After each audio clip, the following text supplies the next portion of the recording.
Hey, bonjour tout le monde, j'espère que vous allez bien. Nouvelle vidéo dédiée à Kubernetes. Aujourd'hui, on va découvrir l'API serveur, les éléments un peu fondamentaux de notre connexion entre notre client et le cluster Kubernetes, donc quelques éléments fondamentaux dessus. Avant toute chose, n'hésitez pas à vous abonner pour ne pas manquer les prochaines vidéos. Vous êtes plus de la moitié à regarder des vidéos, à ne pas être abonné. Abonnez-vous, ça permet vraiment de soutenir la chaîne et de m'encourager fortement. Mettez des likes. Commentez également, mettez-moi juste un petit coucou pour montrer que vous êtes passé, c'est toujours assez sympa et ça permet d'aider à pousser les vidéos un peu mieux dans YouTube. Et puis également, si vous voulez soutenir mon travail, soutenir la chaîne, vous pouvez cliquer sur rejoindre ou cliquer sur merci, c'est encore mieux, ça m'aidera à acheter des livres pour préparer de prochaines vidéos. Alors c'est parti pour l'API serveur. L'API serveur c'est un élément assez fondamental, hein, on en a parlé lors des vidéos précédentes, vraiment c'est par là que tout passe, puisque l'idée c'est de se dire on ne passe jamais par etcd, la database directement bien sûr, et l'API serveur a vocation notamment à gérer les aspects de sécurité pour accéder à notre cluster. Alors lors de la vidéo précédente, on avait installé une commande, un client kubectl.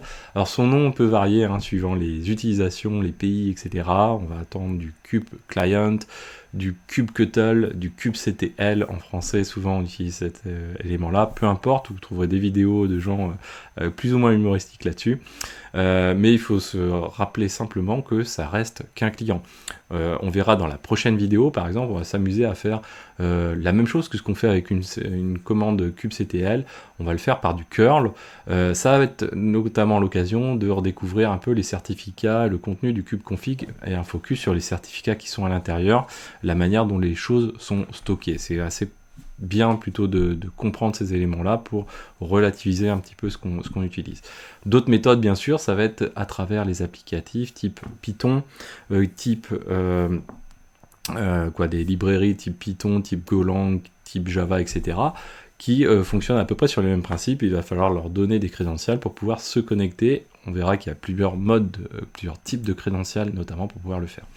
Alors focus aujourd'hui sur l'API serveur, on avait fait des focus sur etcd, sur le scheduler, sur le kubelet, etc. Là aujourd'hui, focus sur l'API serveur. Alors l'API serveur c'est une API en REST, donc une RESTful API pour Representational State Transfer. L'idée derrière, c'est d'utiliser un peu le modèle le plus commun à l'heure actuelle pour les API. Alors il existe d'autres, notamment sur du graph qui a été à la mode ou qui est encore à la mode, etc. Là, on est sur du RESTful API. RESTful API, ça signifie derrière qu'on va utiliser différentes manières pour réaliser une action, différents paramètres pour réaliser une action, ou type de paramètres même pour réaliser une action, type dans le sens où le verbe de la requête HTTP va être utile, le pass de la requête HTTP va être utilisé également, et on va pouvoir passer aussi de la data à travers cette requête, et c'est ces trois composants-là qui vont établir une action qui va être réalisée. Donc par exemple, si on prend, donc là on est en mode client-serveur, on va se connecter à notre API serveur. Premier niveau, bien sûr, on va avoir le verbe HTTP assez classique, le get pour récupérer de l'information, le post va permettre de créer une ressource, par exemple, créer avec ses caractéristiques, pas simplement juste la ressource. Du put, ça va permettre de mettre à jour l'intégralité de la ressource, du delete pour supprimer, du patch pour modifier des petits éléments au sein de cette ressource.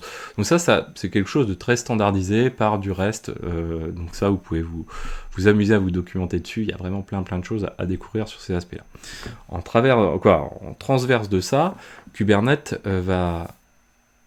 l'API serveur va servir pour gérer deux niveaux de sécurité très classiques, l'authentication, donc l'autorisation d'accès, l'authentication, donc l'authentification, qui va permettre de vérifier déjà dans un premier temps si une personne a le droit de se connecter juste simplement au cluster, donc est-ce qu'elle existe, et est-ce qu'elle utilise les bonnes crédentials pour pouvoir se connecter au cluster. Donc ça c'est vraiment l'objet principal du certificat client par exemple, ou du token qui va avec, ou qui peut exister. Et puis à côté on a l'autorization, donc le niveau d'autorisation, c'est-à-dire qu'on considère qu'une personne du coup dans un premier temps a une authentication, donc a le droit de se connecter, donc avec les bonnes crédentials. Après, reste-t-il à voir si l'action qu'a demandé la personne à travers le get, le post, les data, etc., a le droit de réaliser ce qu'elle demande de réaliser. C'est deux niveaux différents. C'est généralement géré par ce qu'on appelle du Role Based Access, ou RBAC. On y reviendra dans Kubernetes ensuite plus dans le détail pour manipuler ces objets-là. Mais c'est quelque chose assez standard, où on va définir finalement des rôles qui vont pouvoir être ensuite attribués à des utilisateurs, et ces utilisateurs vont être authentifiés, et l'autorisation va reposer sur le niveau du rôle à côté. Et ça va être l'association de l'utilisateur avec le rôle qui va permettre de gérer le role based access principalement. Alors Kubernetes permet aussi d'autres modes de connexion que ceux que nous allons principalement découvrir. On verra peut-être ensuite, on pourra s'amuser avec du keycloak, ce genre de choses. Mais Kubernetes permet d'autres modes d'authentification que simplement le client classique qu'on va découvrir prochainement. On peut faire de l'OpenID, on peut faire de l'OAuth, du Cloud Auth, c'est-à-dire que vous allez passer par exemple par la ligne de commande AWS pour pouvoir réaliser à peu près le même niveau d'opération en matière de RBAC. Voilà, il y a plein de modes pour pouvoir le faire. Il existe le token également. Pas mal de modes pour pouvoir réaliser ces opérations. Alors l'authentication, donc comme je vous disais, le but c'est de vérifier que la personne est authentifiée et a le droit de se connecter simplement. Donc c'est par utilisateur ou sinon par le biais, quand on a des applications, par le biais d'une application, est-ce qu'elle a le droit de se connecter ou pas. On passe assez souvent par un certificat, mais pas uniquement, on peut passer aussi par un token, donc certificat client classique. À côté, il existe à l'intérieur du cluster Kubernetes, donc là on parle généralement des connexions externes, soit un utilisateur, soit une application externe, comme notre kubectl par exemple, mais aussi à l'intérieur du cluster aussi, il faut gérer des autorisations. Ça ne veut pas dire que c'est open bar quand on déploie des applicatifs à l'intérieur du cluster Kubernetes. Ces applicatifs, comme des contrôleurs par exemple, on en a déjà beaucoup parlé, un contrôleur est un applicatif déployé au sein d'un cluster Kubernetes qui peut interagir, si on lui donne les accès, avec ce cluster Kubernetes directement pour créer d'autres objets. C'est ce que fait un contrôleur généralement dans son principe, en regardant avec les boucles de réconciliation, etc. Ça, on a déjà rentré dans le détail là-dessus, plus ou moins dans le détail dessus. Ces pods, on va pouvoir passer directement un token directement à ces pods, mais il va falloir gérer ce qu'on appelle un service account pour pouvoir donner le fameux airbag qui va bien, donc au niveau de droit, tout avec toujours la logique habituelle de réduire le maximum les droits mis à disposition et de donner les droits les plus justes et pas donner trop en excès de droits pour essayer de conserver quand même un niveau de sécurité convenable. L'autorisation, donc là on a parlé d'authentification. L'autorisation, donc du coup comment on fait pour restreindre ces niveaux de droit. Donc comme je vous disais, l'API serveur utilise le modèle RBAC. Le modèle RBAC, lui, quand on parle Kubernetes, objet Kubernetes, ça va se décliner en trois choses. L'API qu'on va pouvoir utiliser, le groupe et l'action qui va être réalisée. Donc d'ailleurs c'est ce qu'on retrouve plus ou moins ici, vous voyez. On va retrouver du coup derrière l'API version donc sur lequel on va utiliser du RBAC, l'API group que l'on veut utiliser. Alors soit il y a l'API par défaut, on va y revenir juste après, soit sinon des API spécifiques, les ressources sur lesquelles on va vouloir faire des opérations, par exemple ici pod, et vous voyez qu'ici on va avoir l'équivalent un peu des verbes qu'on passe sur des requêtes HTTP. On va retrouver un get, un watch, une possibilité de lister. Alors c'est un petit peu plus différent qu'une requête HTTP, mais on retrouve les verbes plutôt classiques qu'on va retrouver quand on fait de la ligne de commande kubectl, get, kubectl, describe, etc., etc. Donc on verra un petit peu plus tard ces éléments-là. Ces groupes donc, reposent sur deux familles de groupes, on va dire. La première famille de groupes, c'est la famille core, qui s'appelle également Legacy. Alors ça ne veut pas dire que c'est Legacy pour autant, en tout cas que c'est à mettre à la poubelle, puisqu'en fait c'est là où sont les ressources fondamentales, on va dire, de Kubernetes. Ça se situe notamment quand on va faire des curls dans la route /API/V1 directement et les éléments qui vont avec. À côté, on a la deuxième famille de groupes d'API qui va être les groupes nommés, donc named groups, et qui ne sont pas du coup compris dans cette famille legacy core. C'est-à-dire que quand on va interroger les choses, on va faire slash API, APIs, slash le nom du groupe en question, slash la version, etc. Alors ça, on peut le retrouver si on se rend dans notre cluster Kubernetes. Ici, on va faire un kubectl, API resources, voilà, comme ceci. On va dézoomer un petit peu, mais je vous invite à le faire de votre côté et vous amuser même un petit peu avec, à essayer de voir et de qu'est-ce qu'il y a dedans. Alors, on l'a dit, par exemple, l'objet principal au niveau de Kubernetes, c'est le pod. Bah, par exemple, ici, on va retrouver le pod à cet endroit-là. Et vous voyez qu'ici, on retrouve la colonne API version. Et finalement, ça correspond à nos fameux groupes quand on a V1 ou slash API slash V1, finalement. Ici, c'est notre core, notre legacy. Donc, tout ce qui est V1 ici, c'est du legacy, du core. Et vous voyez que c'est des objets assez fondamentaux, dont, par exemple, les pods sont fondamentales pour Kubernetes. À côté, qu'est-ce qu'on peut dire d'autre dessus? On en a brièvement parlé, il y a 2 vidéos. Il y a des ressources qui sont namespacées, d'autres qui ne sont pas namespacées. Namespacées, ça veut dire que on peut créer une même ressource avec un même nom, mais dans des namespaces différents. Donc par exemple, si j'ai un pod P1 dans le namespace Toto, bah, je pourrais créer aussi un node P1 dans le namespace Titi. Ça peut être pratique, par exemple, notamment, et c'est assez souvent pour ça que c'est... Ça permet ce genre de comportement si on veut gérer différents environnements ou différents blocs ou différentes instances, etc. Ensuite, on a le kind, donc c'est le kind qu'on retrouve dans la ressource YAML. Et puis, vous voyez ici, il y a même certains qui sont généralement ceux qui sont un peu les plus utilisés, qui ont des short names, c'est-à-dire qu'on n'est pas obligé de taper quand on va faire, par exemple, une ligne de commande kubectl get pod, normalement c'est celui-ci, et bien si on a un short name, on va pouvoir faire un kubectl get po et directement avoir les choses. Et c'est valable pour tous ceux qui sont ici à côté, PV, PVC, etc. Puisque certains ont un nom un peu plus alambiqué. Alors ça c'est pour les core legacy, mais à côté on a dit qu'il y avait les names de groupe, et bien on va retrouver les names de groupe ici. C'est-à-dire ici on a le nom de l'API en question et la version de l'API. Et on va l'avoir voilà, ici par exemple sur les apps V1 pour les deployments, les daemon sets, etc. Vous voyez que eux aussi, ça n'empêche pas qu'ils aient également des short names juste à côté.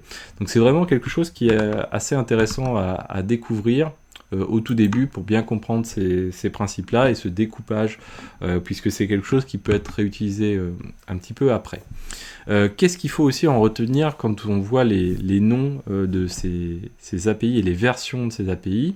Surtout, eh bien, on va avoir différents niveaux de version. On va avoir les V1 alpha quelque chose. Là, c'est vraiment... Donc on est en alpha, c'est-à-dire que c'est de l'expérimental et...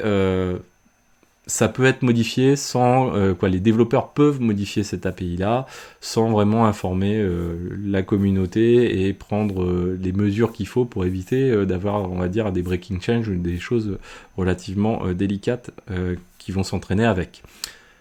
À côté, on a la V1 bêta X, la version en question.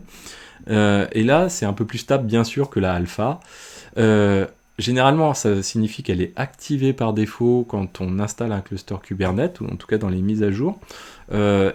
Surtout, derrière, ça veut dire que vous allez pouvoir l'utiliser avec un peu plus de garantie, clairement. Et ensuite, on a la version, donc là on avait V1, alors même si on est dans le groupe d'API, API resources, je sais pas, k8s.io, je sais pas trop quoi, slash, et là en l'occurrence, par exemple V1, ça veut dire que là on est en version stable, et ça veut dire que derrière, il y a des rétrocompatibilités qui sont assurées, on évite les breaking change, etc. Et quand on modifie ce type de ressources, généralement, il y a pas mal d'informations autour de ces évolutions. Donc c'est vraiment celles sur lesquelles on peut avoir le plus de garanties. Alors, on parle de ça, à savoir que vous pouvez créer vos propres ressources. C'est-à-dire que si on remet en parallèle ce qu'on vient de dire, il y a le core legacy et les names de groupe qui existent, vous pouvez créer votre propre name de groupe. C'est-à-dire que si on crée ce qu'on appelle des CRD, des Custom Resource Definition, moi je me dis, tiens, je veux créer un objet qui s'appelle MyObject par exemple, et je vais lui donner un groupe qui va être xavkey.fr par exemple, ça va être le groupe de son API. Mon objet va pouvoir s'appeler myobject.xavkey.fr en nom détaillé, qu'on va dire, donc c'est cette Custom Resource Definition qu'on voit ici. Le groupe auquel il appartient, c'est xavkey.fr par exemple, et là on va lui donner un numéro de version. Moi, si j'estime que, voilà, comme on disait, en version V1, c'est stable, etc., je vais le mettre en version V1 de cette manière-là. Ensuite, quelques petits éléments. On a le scope également qui est très important. Est-ce qu'on est namespacé ou non namespacé? C'est une information importante. Alors, pourquoi c'est une information importante? C'est que notre API serveur va utiliser ce qu'on appelle l'admission contrôleur. Quand on va pousser une ressource, quand on va vouloir créer un myObject, par exemple ici, on va utiliser un autre fichier YAML dédié à myObject, en fonction des éléments qui constituent cet objet-là. Et bien, quand l'API serveur va recevoir la requête, elle va regarder les éléments et elle va dire, est-ce que c'est possible ou pas? Tout simplement, est-ce que c'est admissible ou pas la requête que tu viens de passer? Namespacé, par exemple, ça va être de vérifier que est-ce que cette ressource-là, au sein du namespace en question, existe déjà. Si c'est le cas, on ne va pas pouvoir créer la même ressource pour ce namespace-là. Par contre, peut-être que si on est namespacé, ça veut dire que dans un autre namespace, on a le droit de le faire. Ça, c'est quelque chose qui est important. Ensuite, on va pouvoir donner des éléments complémentaires. Le pluriel de la ressource en question, donc j'ai une ressource qui s'appelle myObject, le pluriel ça va être myObjects, le singulier myObject, le kind, donc là ça va être vraiment ce qu'on va écrire dans le fichier de manifeste, donc myObject, et puis on parlait tout à l'heure du short name, pour le pod c'est PO, là vous voyez par exemple on peut dire mobj, tout simplement. Donc là vous pouvez très bien créer un objet à votre sauce, on verra ça plus tard, on s'amusera un petit peu avec tout ça. Par contre, ça nécessite, c'est pas le tout de créer un objet, mais derrière, il faut avoir un contrôleur qui va pouvoir manipuler cet objet-là, parce qu'une fois qu'on va l'avoir déposé dans Kubernetes, que l'API serveur va avoir checké avec l'admission du contrôleur la possibilité d'enregistrer cet objet, il faut aussi avoir un watcher, un contrôleur qui va regarder, qui va découvrir cet objet-là, et qui en conséquence va faire des actions qui correspondent. Ça peut être des actions au sein du cluster, ça peut être des actions à l'extérieur du cluster. Un rapide mot, mais ça va être l'objet notamment de la vidéo, la prochaine vidéo, on va rentrer dans le détail du kubeconfig et des premières lignes de commande de Kubernetes. Le kubeconfig, donc, c'est un nom qu'on donne comme ça parce que c'est le nom, en gros, de la variable kubeconfig qu'on a vu lors de la vidéo précédente, qui nous permet finalement de définir l'accès à un cluster Kubernetes avec les crédentials qui vont avec. Généralement, on le stocke dans la home de l'utilisateur, .kube/config, et ça c'est ce qui est utilisé par défaut par kubectl. Si on veut en utiliser plusieurs, on peut passer par la variable d'environnement, ou sinon on peut éditer le kubeconfig pour rajouter plusieurs clusters au sein du même fichier. Les deux sont possibles, et on peut imbriquer les deux sans aucune difficulté. Un fichier kubeconfig, ça comprend quoi? Et ça, on va le voir aussi dans la prochaine vidéo. Ça comprend la liste des clusters, donc c'est un à plusieurs clusters, c'est pas un seul cluster. Dans cette liste des clusters, on va avoir le Certificate Authority, donc là c'est pour le TLS, où est-ce qu'on va joindre ce cluster-là, sur quel port et quel IP ou quel DNS, et le nom de cluster qu'on y associe. En deuxième, on va avoir le contexte qu'on y associe. Donc là, le cluster, on va faire une association par rapport au nom. Donc on va avoir myCluster ici, donc ça veut dire qu'on va utiliser ce cluster-là. Le namespace par défaut, c'est-à-dire que quand on va se connecter, ce namespace, c'est celui-ci qui va s'afficher en premier. Là, en l'occurrence, c'est default. Et l'utilisateur qu'on va vouloir utiliser pour utiliser ce contexte-là avec ce cluster-là. Et ça, ce contexte, il a un petit nom ici. On a un current context, c'est-à-dire que quand on utilise kubectl, par défaut, il faut se connecter à un cluster, ça va être celui par exemple qui s'appelle admin@cluster, mais si j'en avais d'autres, ça pourrait être un autre current context qui sera celui que j'utilise par défaut dès que je tape ma première commande. Derrière, on a aussi la description des utilisateurs. Là, en l'occurrence, on a le premier utilisateur xavkeyadmin qui fait référence à l'utilisateur qu'on va utiliser pour ce contexte-là précisément. et les crédentials qui vont avec. C'est là où il y a plusieurs types de crédentials. Ça peut être du client certificat comme on a ici. Donc on va avoir le certificat client, la clé du client en question, le nom de l'utilisateur pour l'associer au contexte au-dessus et du coup l'association au cluster qu'on utilise. Mais ça peut être par exemple pour un autre cluster, un utilisateur et cette fois-ci plutôt un token qu'on va utiliser tout simplement. Et ça va pas être sous forme de client certificat. Ou encore ça peut être comme on l'a vu précédemment, soit de l'OpenID Connect, soit de la ligne de commande par exemple AWS, GCP, etc. Alors attention, mais ça on va le voir dans la prochaine vidéo, eh bien les certificats par exemple sont encodés en base 64, c'est quelque chose d'assez classique, mais ça on va en parler lors de la prochaine vidéo, quand on va commencer à faire notre kubectl pour les débutants. Voilà, donc j'espère que cette vidéo vous a plu, n'hésitez pas à la partager, à mettre des pouces bleus, à commenter, c'est hyper important. Abonnez-vous, ne manquez pas les prochaines vidéos, cliquez sur rejoindre si vous voulez soutenir les milliers d'heures passées sur la chaîne, cliquez sur merci si vous voulez le faire qu'une fois, et je vous dis à très bientôt sur Xavki, ciao à tous.